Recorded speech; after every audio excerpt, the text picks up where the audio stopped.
Okay, karibu sana. Pole sana na majukumu ya hapo ulipo, pole sana na kazi. Pengine kazi zimekubana hapo siku ya leo. Kama ilivyo desturi na kama ilivyo ada, tunakuwa tunaongea katika 1 na 2 kuhusu utaratibu na mafunzo yetu ya kila siku. Tunakuwa tunajadili mada tofauti tofauti, tunakuwa tunajadili vitu tofauti tofauti vya kiafya.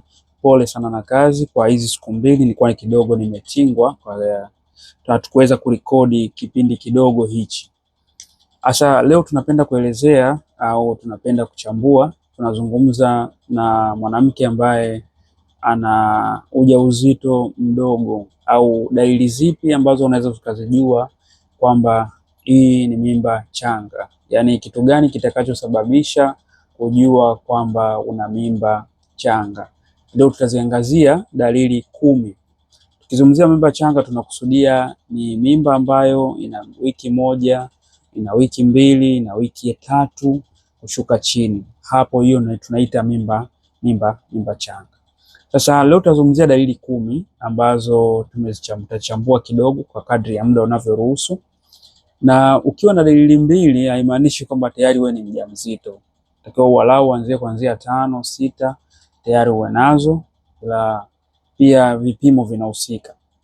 Sasa tuangalie kitu cha kwanza, dalili kuu sana au dalili kubwa sana kwa wanawake wengi, wanapima kupitia mzunguko wao. Kama ulikuwa unaingia mzunguko wa siku 28 na siku 28 zimepita, maana yake hapo unaanza kuwa na wasiwasi kwamba huenda wengine ni mjamzito, huenda hapa ni kuna shida, huenda hapa kuna kitu gani. Sasa kukosa hedhi, jambo la kwanza. Kukosa hedhi hakumaanishi kwamba wewe ni mjamzito.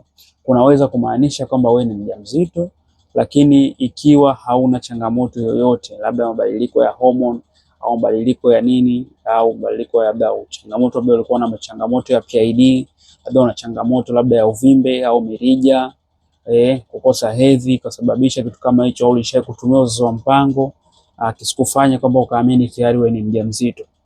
Lakini hiyo ni sababu ya kwanza. Lakini pia sababu ya pili, kuvimba na kujaa kwa matiti ni sababu moja kubwa sana, ambapo mwili unakuwa tayari umeanza kuanza kutengeneza chakula cha mtoto na kushindwa wewe ukapelekea ukaona dalili ya matiti kuvimba au kujaa ukadhani kwamba ni mjamzito. Unatakiwa kwanza uhakikishe kwamba mwili wako uko sawa na haukuwa na mabadiliko yoyote ya hormone kabla. Hapo tunaweza kuwa na mashaka kwamba wewe unaingia kwenye nafasi ya kuwa na mimba changa. Lakini pia mabadiliko ya hormone yanasababisha kwa sababu mwili unakuwa tayari umeanza kutengeneza tayari chakula kwa ajili ya mtoto. Lakini pia unakuwa mabadiliko ambao kama mfano kutengeneza maziwa, mabadiliko ya hormone pia yanasababisha maziwa kuvimba. Kwa hiyo ukiwa na dalili hii pia unaweza ukaingia kwenye nafasi ya kuwa mwanamke ambaye ana mimba changa. Lakini pia tuzungumzie sababu ya 3 ni kichefuchefu. Kichefuchefu au kutapika. Kichefuchefu au kutapika ni moja ya dalili ambazo zinazowasumbua. Tumetoendelea hapo. Kichefuchefu au kutapika ni moja ya dalili ambazo zinazosababisha au wengi wanahisi ni ujauzito. Hii inatokana na mabadiliko ya hormone. Kwa mtu ambaye ana mimba changa inatokana na mabadiliko ya hormone. Hormone zinakuwa zinabadilika, zinakuwa zinakataa vile vitu ambavyo unavyokuwa unavitumia na kupelekea kutapika. Hayo mabadiliko ya hormone. Lakini pia sababu nyingine ya 4 ni kukojoa mara kwa mara.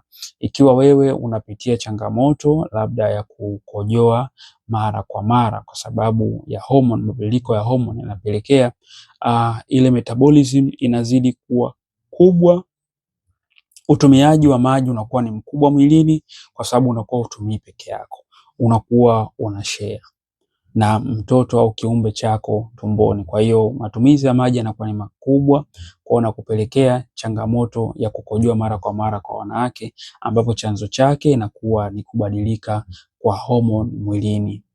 Lakini pia tuangalie sababu ya 5 Sababu ya tano ni sababu kubwa sana ya joto la mwili.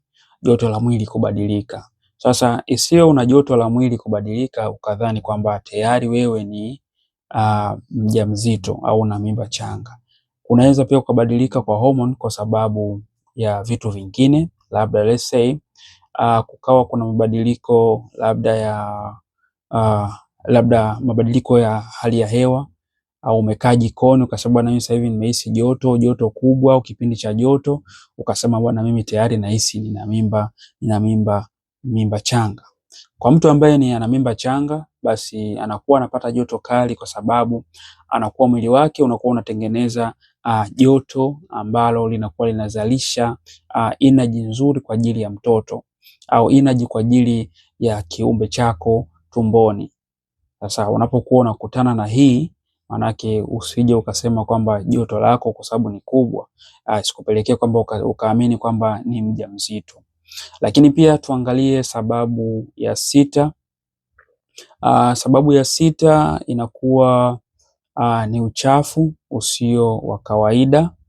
Tukizungumzia uchafu ambao sio wa kawaida, tunakusudia kuna wengine wanakuwa wanapitia changamoto ya uchafu. Yani kuna wengine kuna wanawake ambao wanakuta wanaona labda kuna wanawake wengine mimba zao zinakuwa zinawapelekea wanakuwa wanajikuta wanaingia katika mawimbi, labda wengine hawapendi kuoga, wengine hawapendi hivi. Kuna mabadiliko ambayo ya tabia ambayo yanatokana na uchafu, au unakuta mwingine anapenda labda usafi sana, mwingine ana tabia fulani hivi kamekua kwa kasi, au kuna mwingine ana mabadiliko fulani hivi makubwa, au yote yanaweza kuwa pia ni uchafu ambao sio wa kawaida. Lakini pia kuna wengine wanapata labda uchafu ukeni. Hiyo ni moja ya dalili ambayo inakuwa inasababisha labda kwa mimba yako ni changa sana, au mimba yako lakini kutoka uchafu ukeni isiyo sababu ya wewe kuamini kwamba wewe ni mjamzito ya mimba changa. Hapana, wakati mwingine inaweza kuwa pia ni changamoto, au wakati mwingine inaweza kuwa pia ni tatizo. Kwa leo tumezungumza kwenye hizi dalili sita ambazo tutazimalizia katika kipindi kinachokuja. Dalili hizi 4 zilizobaki ni zipi na zinafanyaje kazi na zinakuaje na zikoje? Sasa usisahau kusubscribe, kushare, lakini pia kulike kwenye hii masomo haya. Lakini pia unaweza ukashare na mtu ambaye unamfahamu, unatamani ajue hivi vitu ambavyo leo umevijua. Asante sana, Mungu akubariki. Tutaonana katika vipindi vinavyokuja au katika maswala mengine yanayokuja huko mbele. Asante sana na Mungu awabariki.